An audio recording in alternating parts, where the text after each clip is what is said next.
Hoy!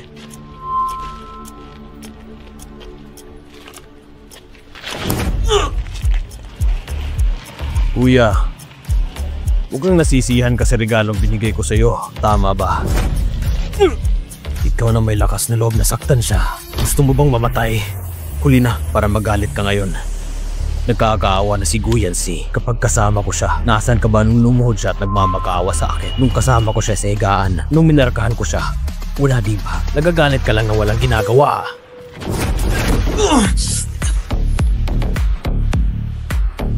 Sige, patayin mo ako kung kaya mo. Oo, nakuha mo siya noon at yun ay sa kapabayaan ko. Pero hindi na mangyayari sa pangalawang pagkakataon.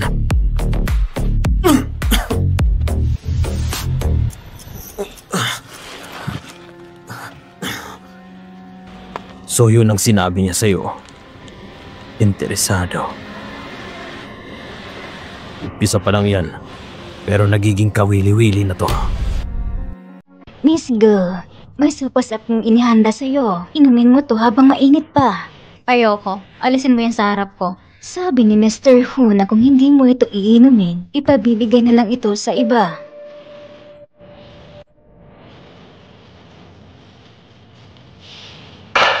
At saka, inumin mo rin itong calcium supplement.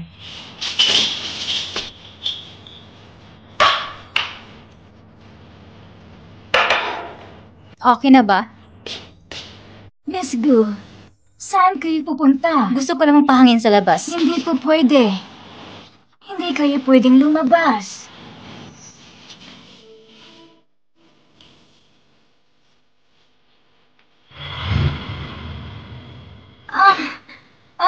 Anong pinakain mo sa akin? Ang sakit ang tiyan ko. Tatawagan mo family doctor ngayon, si A1.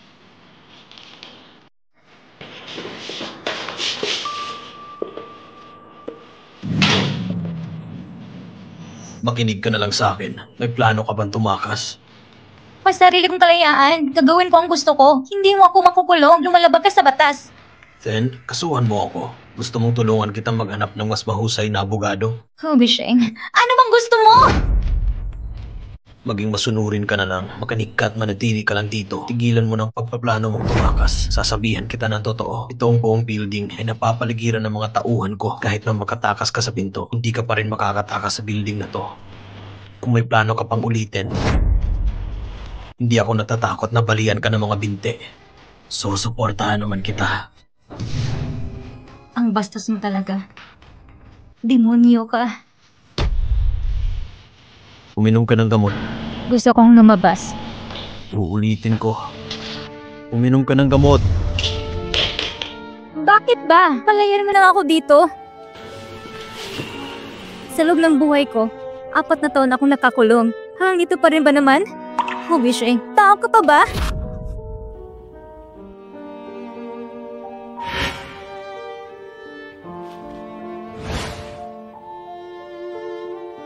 Luma, bantayan mo siya. Okay. Miss Gu, dahil mag-isa ka lang dito sa bahay, pinadala ito ni Mr. Hu, isang game consult para mapawi ang iyong pagkabagot. Huwag ka mo siya magpanggap na mabait. Ilalagay ko na lang to dito.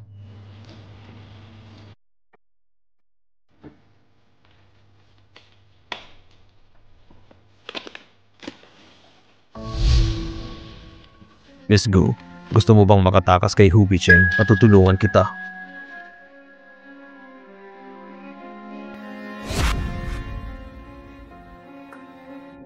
Huwag kang sumigaw.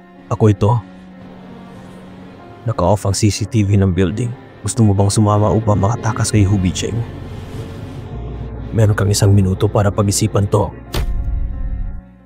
Lumipas na ang kalahating minuto. Bakit mo ba ako tinutulungan? Nagkakamali ka, hindi kita tinutulungan. Natutuwa lang akong gumawa ng gulo. Pero ginawa mo na to sa akin dati. Wala namang tiwala sa'yo. Ay akong makaalis sa hukay na ito. Pero tatalo na lang sa kabilang hukay. Okay, ikaw bahala. Teka! Nagbago ang isip mo. Sigurado ka bang hindi mo na uulitin gaya ng dati? Sasama na lang ako. Hindi ako makakasigurado niyan sa'yo. Alam kong mag-aalala si Hubie Cheng sa'yo. Hindi ko masasabing wala akong gagawin sa'yo. May 10 segundo ka pa. Sige na, sasama na ako. Gusto makatakas na ako kay Hubie Cheng. Handa kong gawin ang lahat. Sandali lang. Malapit na tayo ngayon sa hiyad. Hindi pa ligtas. May naiwan ako sa dormitoryo. Gusto kong bumalik at kunin yun. Kunin mo na lang mamaya. Di pwede. Kailangan kong bumalik at kunin ngayon. Itigil mo ang sasakyan. Ano bang ginagawa mo? Ano bang ginagawa mo? Pinatanggal mo. Sige na.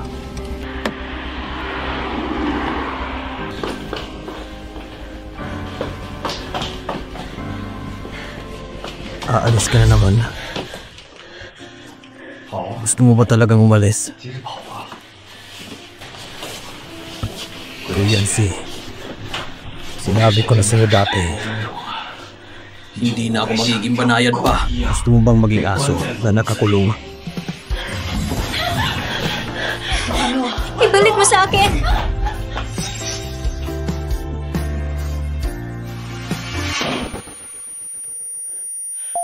Ikaw...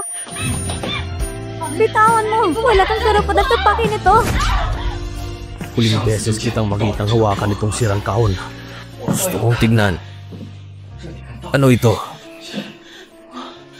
Wag! Wag! Wag! Besheng, nakikiusap ako sa'yo. Ibalik mo sa akin. Besheng! Nakikiusap ka sa akin.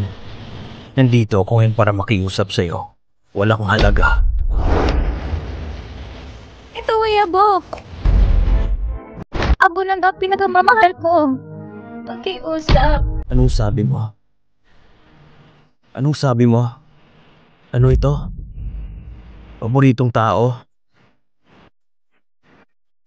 Tama, siya ang mundo ko. Ang pinakamamahal ko. Kung kaya ko, gusto ko siyang makasama habang buhay.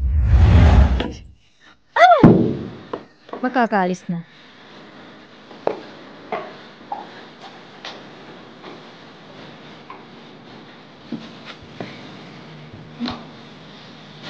Kumain ka. Ito ang oras ng hapunan ko. Nakatago ng palihim. Hindi nila alam. Mainit pa rin ito.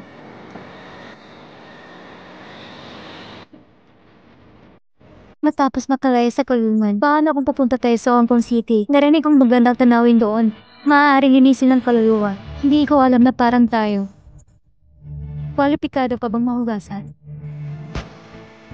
Maging tapat ka! Ate ko! Tumakbo ka ng mabilis! Ako nang bahala sa kanila! Tumakbo ka na! Ate ko! Gaano na ito kahirap? Mas mabuting mabuhay na lang. Para lang mabuhay. Dapat mabuhay. Mabuhay ng maayos. Bar? Bar? Hindi! Mahalaga ito. Besheng, pakiusap. Okay na lang siya. Ibalik mo ito sa akin. Ibalik sa'yo. Nangangarap. Nagustuhan ko agad siya. Wag. Besheng, nakikiusap ako sa'yo. Nakikiusap ako sa'yo. Tatakas ka pa ba ulit?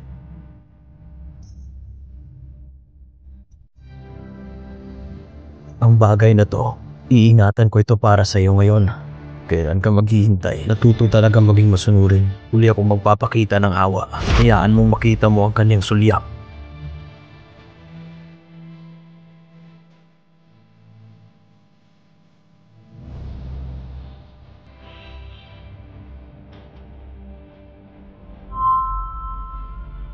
Halika dito. Tapos yung box gagawin ko bukas.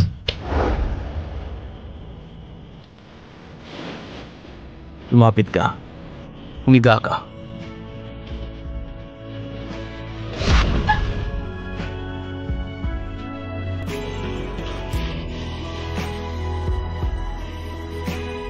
Huwag mong hawakan yan.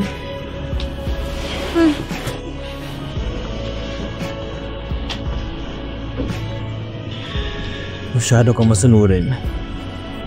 Bakit pumunta sa lahat ng problemang ito? Besheng.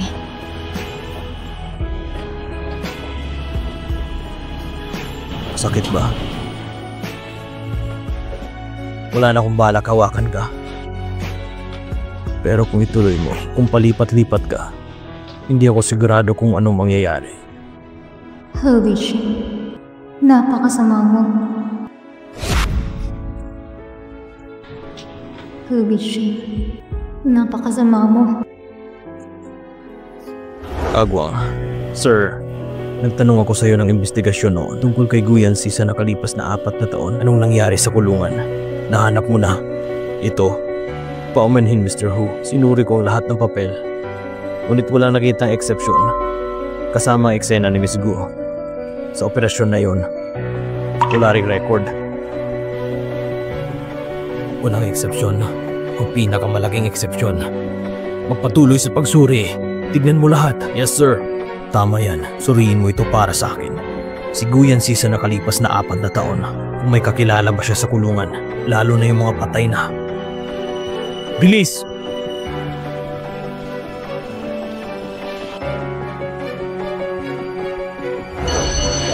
Mami Sheng, alam kong wala kang girlfriend.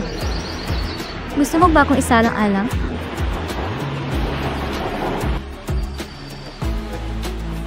Ang aming itsura at edukasyon, ang background ng pamilya medyo magkatulad. Ikaw ang kasama ko, hindi ka makakaranas ng anumang pagkawala. Sagutin mo ang tanong na ito at ipapangako ko sa'yo. Huwag maliitin ang mga tao. Aayusin ko ito.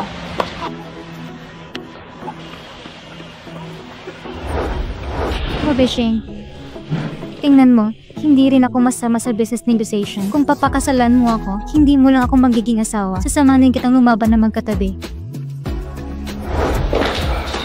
Mabishing, napakaganda ko ngayong araw. Pwede ba kitang anayahan na sumayaw?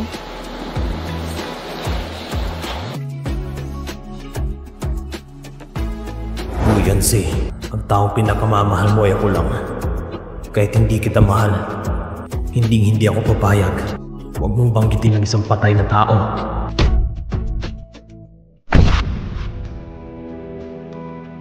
Naiintindihan ko. Ang galing ng pagkakataon, kuya. Mukhang wala ka sa magandang mood. Ako, ayos lang ako. Gusto mo bang malaman? Who's Zizu? Nakalimutan mo na ba ang iyong ina noon kung paano siya namatay? Huwag mo itong banggitin, hindi ka nararapat. Kaya kong patayin ang nanay mo noon. Kaya din kitang patayin ngayon. Kung hindi ka naniniwala, subukan mo.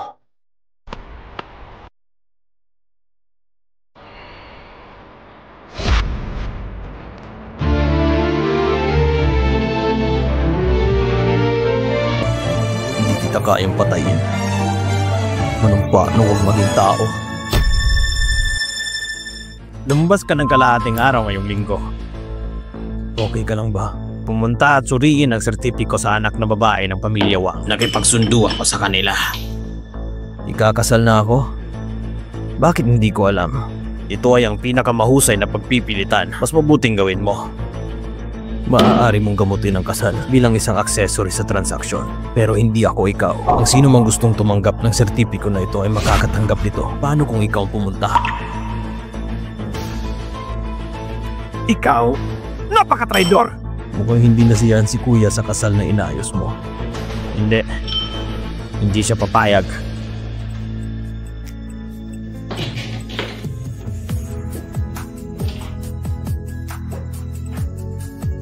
Magpalit ka ng damit. Hindi ka naiinis? Naiinip ka na bang manatili sa bahay? Libre ko ngayon. Ipapasyal kita. Hindi ako mahilig lumabas. Gusto ko lang makulong sa bahay. Guyancy, ikaw na ngayon ang isang asong iniingatan ko sa bahay.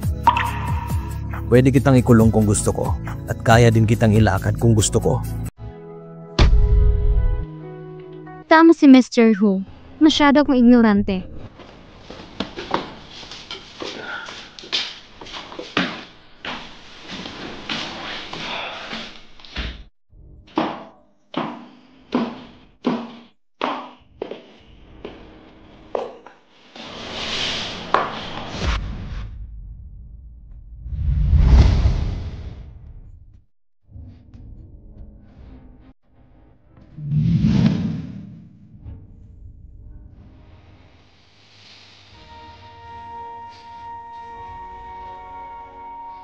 Suotin mo rin ang puting palda. Bagay rin ito sa'yo.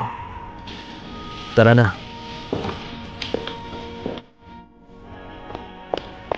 Saan mo ko dadalhin? Kukuha na sertipiko. Ayoko. Wala kang karapatang tumanggi. Tao na ako nang walang-wala. Hindi karapat dapat sa superior ni Mr. Wu. Nagkakamali ka. Hindi ako humihingi ng opinion mo.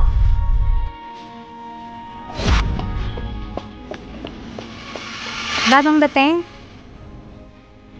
Kumanda kayo. Maglapit kayong dalawa. 3, 2, 1.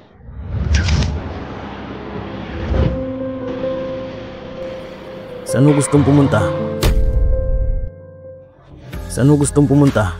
Ayokong pumunta kahit saan. Lumabas ka ng ganito katagal. Matagal na siguro bago mo nakita ang pamilya mo. Pinahihintulutan kitang makita sila ngayon. Ubi Sheng, anong pinaplano mo? Maganda ang kalooban ko ngayon. Kaya ako nagpapakita ng awa. Hayaan mong makita mo sila minsan. Huwag kang masyadong ignorante. Isa lang akong preso. Wala akong bahay. Isa lang ang pagkakataong to. Ikaw magdesisyon. Isa lang akong preso. Wala akong pamilya. Tumahimik ka!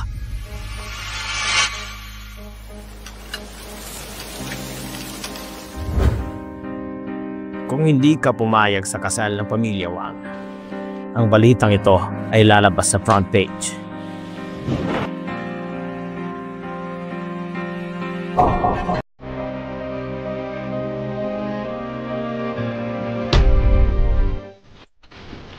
Salamat na tinulungan mo akong inihanda ang impormasyon.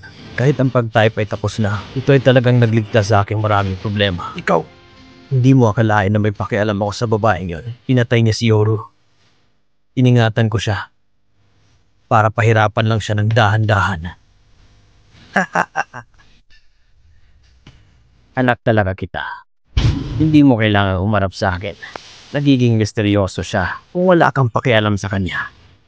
Kunin siya ng kapatid mo. Bakit ka ba nasasabik? Ito na talaga ang lahat. Hindi ko ito matitago sa iyong mga mata. May nakalimutan ako sabihin sa iyo. Kasal na kami. Paumanhin. Nakalimutan ko sabihin sa iyo.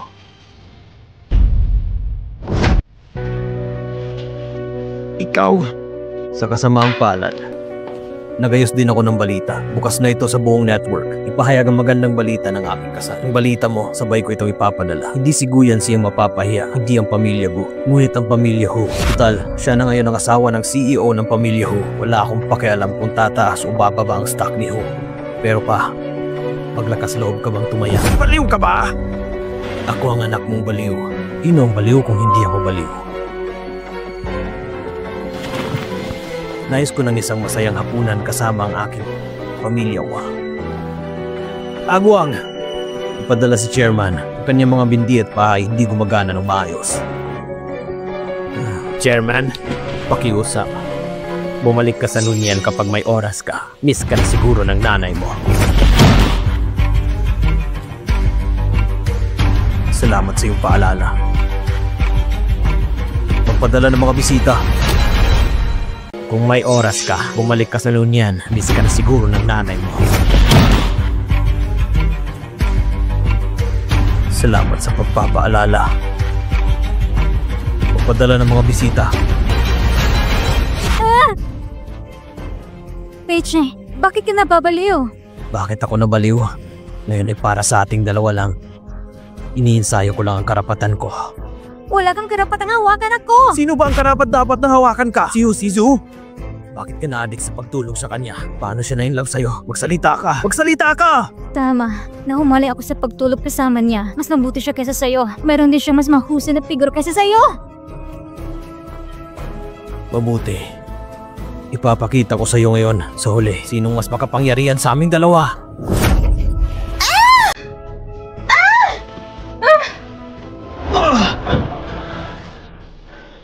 Ang lakas ng loob mong sampalin ako. Wala nang kahulugan ng buhay. Kung ipagpapatuloy mo pa, kagatin na yung dilaham ng mamatay. Kung hindi ka naniniwala, tapos subukan mo lang. Okay? Mabuti.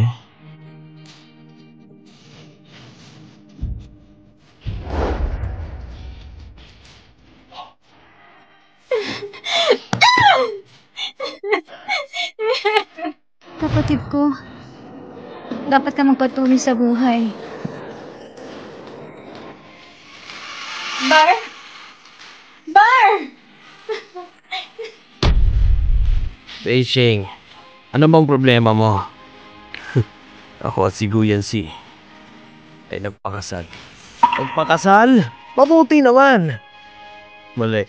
Sino ba gusto mong pakasalan? Si Guyan Si? Ang babaeng yon.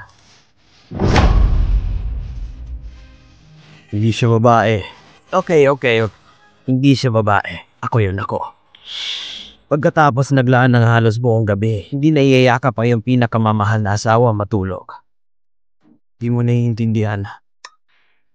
Anong sabi mo? Mali ako? Ang iyong kapatid na babawan magsalita tungkol sa kapatid ko. Hindi ba ito ang batang lalaki mula sa pamilya ko? Bakit siya nakipag-away sa isang tao? Sabihan mo silang umalis sila! Kung magalit, kung bahala sa'yo. Agwang! Agwang! Sir, umalis ka. Pakitignan para sa akin si Guru Z. Yes, sir.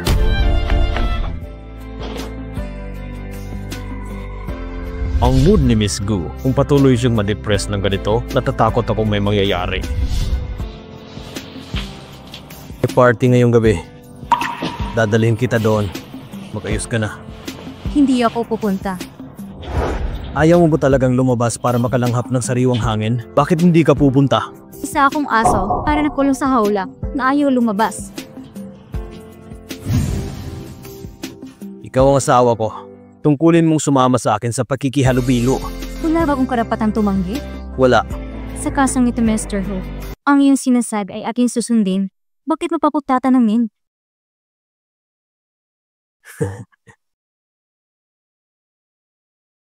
May pupunta na makeup artist mamaya. Pupunta siya dito upang ayusan ka at iyong buhok. Kung hindi ka makikipagtulungan, alam mo na ang mangyayari.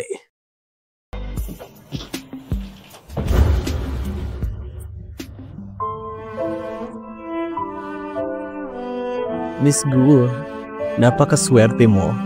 Itong kwintas, ito ay kay Mr. Hu na 5 taon nang nakaraan. 5 taon na nakalipas? Oo, ito ang palda na suot mo at ang kwintas ay isang set. Sinabi ni Mr. Hu na idisenyo ito para sa kanyang pinakamamahal na babae. Ikaw ba ang tinutukoy ko, Mrs. Gu? Tama?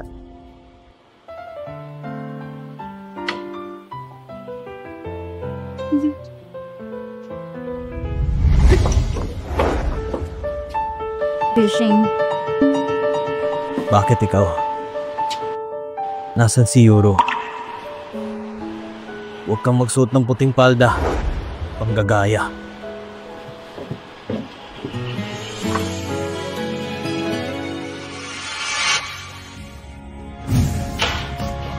Hindi na ako nagsusunod ng palang na ito. Anong nangyayari? Hindi ko alam kung anong nangyari. Bigla na lang nagalit si Miss Gu. Hindi ko rin siya na-offend. Si anong nangyayari sa'yo? Hindi ko gusto ang pala na ito. Ayaw mong suotin! Miss Gu, kahit ayaw mo, gagawin ko pa rin. Napakamahal ng damit at alas na ito. Gusto kong baguhin ito ngayon. Huli na. Lumabas ka. Lumabas ka! Guyan Si, kung ayaw mong hinahawakan ka ng iba, pagkatapos ay maaari mo itong gawin sa iyong sarili. Aalis tayo sa takdang oras. Hindi ako pupunta. Ngayong gabi, dadalo si Guru Z sa ngalan ng pamilya Gu. Wala itong kinalaman sa akin. Di ba dati siya ang paborito mong kapatid? Hobby Shane, sa ngayon, hindi mo ba naisip? Aagawin ako ng family affection bar. Sasama ka sa akin sa handaan bilang ang batang maestra ng pamilya Hu. O iimbitahan ko siyang makita ka. Maaari ka lamang maging isang bilanggo. Okay, nakuha ko na. Walang iba kundi ikaw. Ano naman ang iniisip ni Mr. Hu? Mga bagong trip para ipahiya ako? Go lang ako. Ako talaga? Mr. Hu, isbitawan mo na ako. Magpapalit na ako ng damit. Gusto mo ba kung tulungan?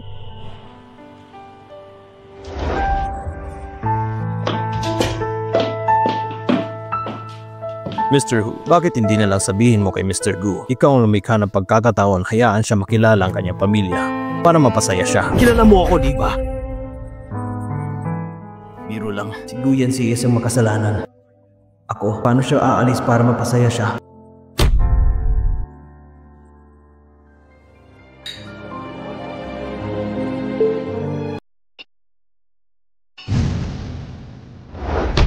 Gusto mo lumapit at kumustahin? Hindi na kailangan. Nasa iyong desisyon, pupunta ako sa kahon para pag-usapan ng isang bagay. Maaari kang malayang gumalaw.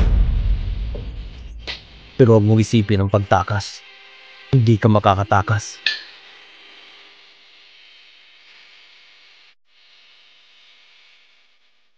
Hindi ito ang nakaraan. Yes, Go Yanzi. Balita ko nasa kulungan ka. Ngayon ay talabas na siya sa kulungan.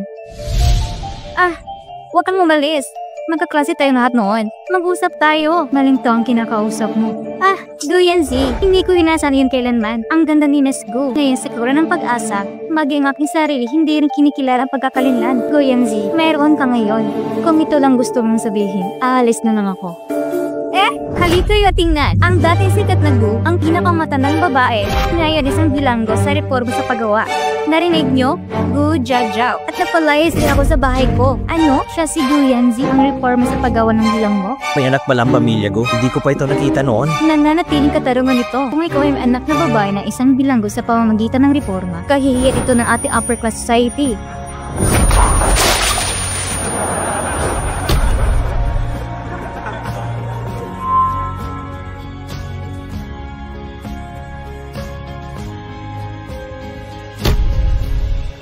Ate?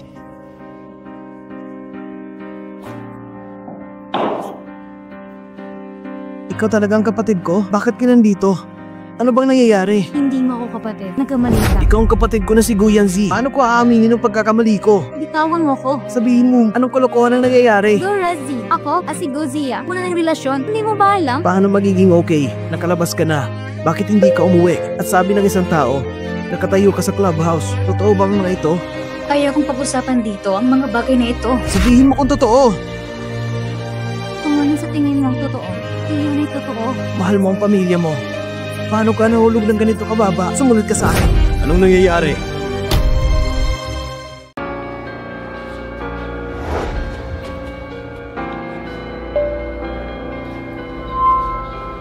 Sinong gumawa nito? Sinong gumawa nito? Master Hu, ang eksenang ito, masaya ka ba sa panunood nito? Gu Yanzi, ang insidente. Sa totoo, Ginagamit ng kanilang mga kamay para ipahiya ako. Tulad na kung anong gusto mo. Ako si Gu Yanzi. Isa siyang mamamatay tao. Pinatay ko si Mr. Hu. Ang babaeng pinakamamahal.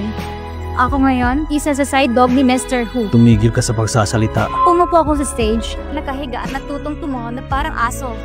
Mahimik ka! Sinong gumawa nito? Suriin ito!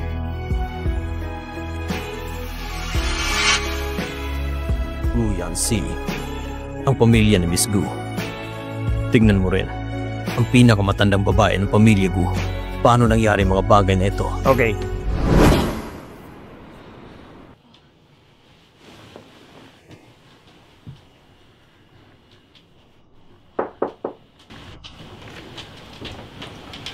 Nalaman na ni Mr. Hu ang bagay na ito. Yung nagsimula ngayong gabi ay mula sa pamilya yan, mga klase ni Miss Gu noong high school at college pa siya. Ang kanilang relasyon ay pakasama. Dahil ang apelido ay Yang, itaas mo na lang. Xiao, ito ang nakaraang impormasyon ni Gu Yanzi. Gu Yanzi, siya ang orihinal na anak at panganay ng pamilya Gu. Hindi siya direktang pumatay kay Lin Yuro 4 na taon ng nakaraan. Pinakulong mismo ng aking kapatid, hindi kataka-taka.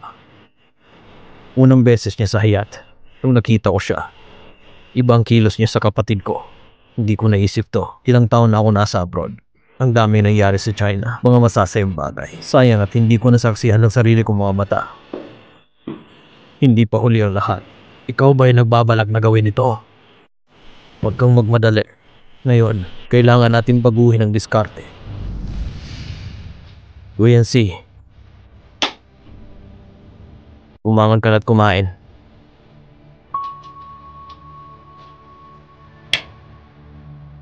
Gu Yanzi,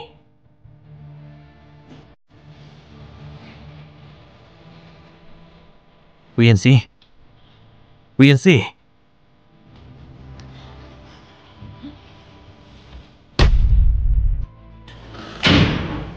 Bakit ganito ang itsura ng anak ko? Nakita ko ang kapatid ko ngayon. Ibanggit mo. Anong ginawa niya? Nahulog siya kanina. Pinagtawanan siya sa club. Nakakahiya talaga. Pinagtanggol ko na lang siya kanina.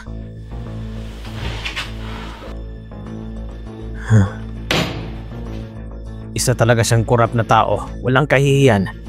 Dapat alam ko ito nung siya'y pinanganak. Dapat sinukal ko na lang siya hanggang mamatay. Aze, anong nangyayari sa'yo? Nagalit kasi ako kanina. Ang sakit ng tiyan ko. Aze! Aze! Tulungan niyo kami! Aze! Aze! Okay ka lang ba? Kumusta siya? Ang bukol sa kanyang puso ay mahirap na tanggalin. Ito ay isang sakit sa puso. Hindi na siya hahayaang makatanggap ng anumang pagpapasigla. Inirekomenda na hayaan na lang siya manatili sa ospital sa loob ng isang panahon. Okay, isaalang-alang ko ito. Okay. Ano? Sabi mo may liver cancer si Aze? Ito ay imposible. Wala mga palatandaan noon. Ang mga sintomas ng sakit sa atay sa maagang yugto ay kadalasang maliit. Kapag nagsisimulang magreak ang katawan, naiintindihan ko ang damdamin ng pamilya. Kailangan pa nating maghanap ng mga paraan para makontrol ang kondisyon. Paano ito gamutin? Ang pinakamahusay na paraan ay liver transplant. Ang mga malalapit na kamag-anak ay dapat makadating sa ospital sa 2 araw para makahanap ng tugma.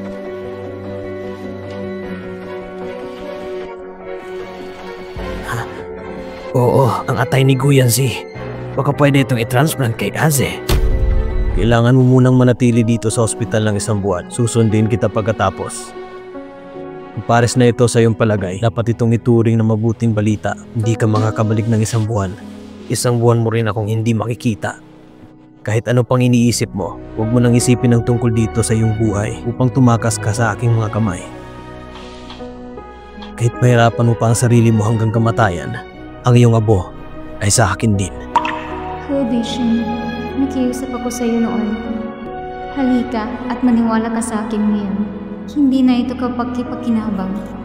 Ang mga bulaklak ay namumulaklak. Spring na ba? Nagustuhan mo ba, Miss Go, ang mga bulaklak? Gusto ko.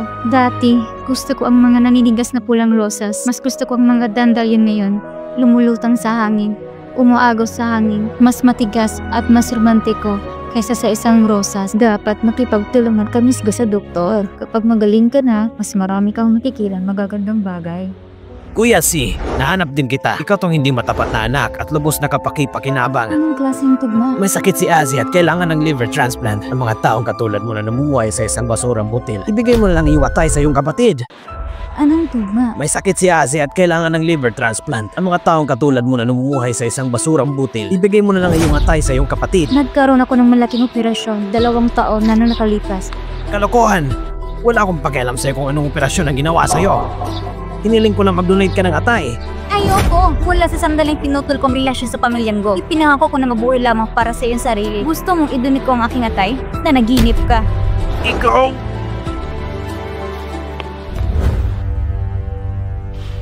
Mr. Hu, ang hiniling mong imbestigahan ko ng panahong iyon, ngayon ay meron ng pahiwatig. Si Miss Gu 2 taon nang nakaraan ay pinilit talagang magsagawa ng operasyon sa pagtanggal ng kidney. Ang nangungunang doktor noon ay si Zhu Wen. Natapos siya ng high third rate na medikal na paaralan. Ngunit dahil sa kanyang mahinang medikal na kasanayan, walang regular na ospital na handang magtrabaho para sa kanya. Kaya nagbukas siya ng sariling klinik. Ngunit hindi ito tumagal. Higit 2 taon, ang klinik na ito ay nitusang magsara dahil sa aksidente. Pagkatapos noon, nakipagsama siya sa ilang taong may iba-ibang relihiyon. Pinaghalo kahit nung binigay niya kay Miss Gu. Sa panahon ng operasyon, matagal na siyang naoperahan.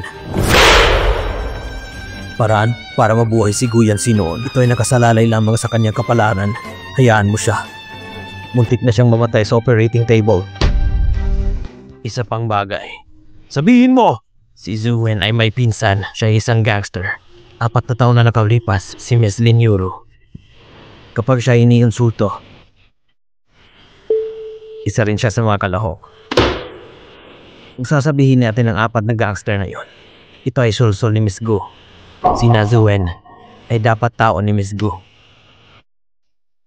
Ang mga susunod na operasyon ay walang kabuluhan. Pagpatuloy mo, Posibleng sila. Tinanggap ko naman. May nangyari. Naghiwalay sila. Ngunit maaari rin itong suhulan ng iba. May isa pang posibilidad. Inosente si Miss Gu sa simula pa lang. Ang pagkamatay niya at ni Miss Lin Yuro, wala siyang kinalaman dito. Mr. Ho, susuriin mo pa ba? Paniwala ka sa akin. Wala talagang wala sa pagkamatay ni Yoro. Wala talaga itong pinalaman sa akin. Bakit hindi ikaw namatay?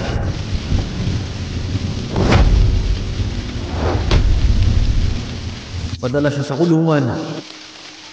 Gusto mo pa bang suriin? Suriin mo! Gusto kong malaman ng buong katotohanan ng tao ngayon. Suriin mo ito ng mabilis. Okay.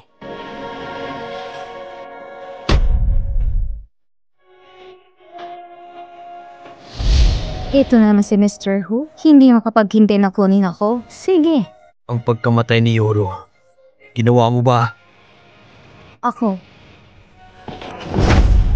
Sabi mo hindi ikaw yon. Magsabi ka ng totoo. Basta sabi mo hindi ikaw yon, paniniwalaan kita. Ako nga. Ako ang pumatay kay Lin Yuro. Ang aking pagkatay corrupt.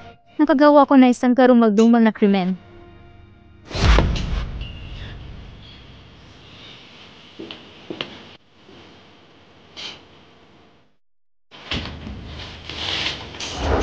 Anong ginagawa mo dito? Alam kong may sakit ka, kaya nandito ako para makita ka. Ang relasyon natin ay parang hindi ito aabot sa pagbisita ng doktor. Okay, alam kong wala ka pa ring tiwala sa akin. Anong nangyari nung nakaraan tungkol sa alitan namin ng kapatid ko? Plus, nagkamali siya ng tingin na ikaw siya. Nang walang pag-iisip, pumunta lang ako dito para humingi ng tawad sa'yo. Sana hindi ka na magtanim ng sama ng loob sa akin. Hershel, ikaw ang pangalawang master ng pamilya Hu. Paano kung maglakas loob na magtanim sa'yo ng galit? Sana lang, hindi mo na ako guguluhin sa hinaharap. Yun lang, isang bagay ang maipapangako ko sa'yo. Kahit ano. Halimbawa, ang totoo nangyari sa 4 na taon. Gusto kong itong malaman. Magagawa mo ito sa anumang oras para sabihin sa akin. Kaya alam mo na, ang aking pagkakanilan, hindi na kailangang suriin ngunit. Okay, ito lamang sa ngayon. Kapag kailangan mo na ako, hanapin mo lang ako.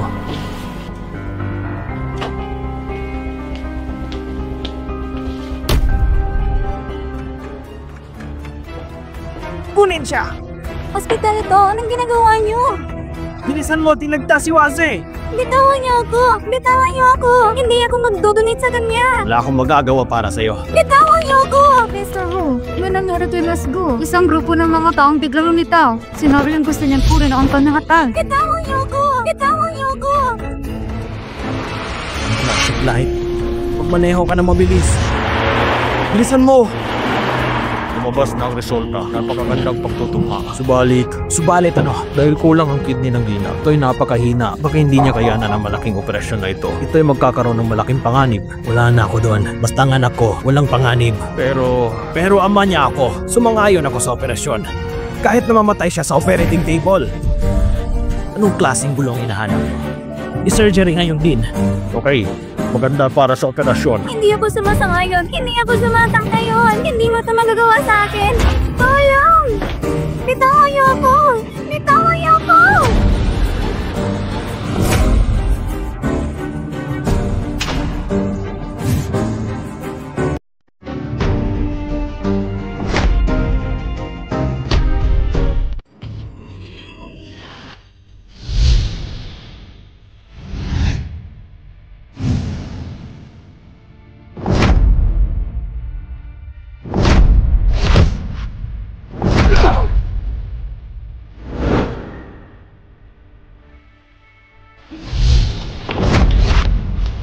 Oh! Mr. Ho! Mr. Ho!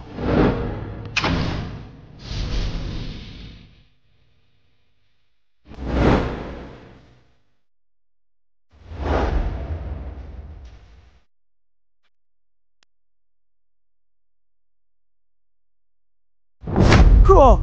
Mr. Ho! Mr. Ho!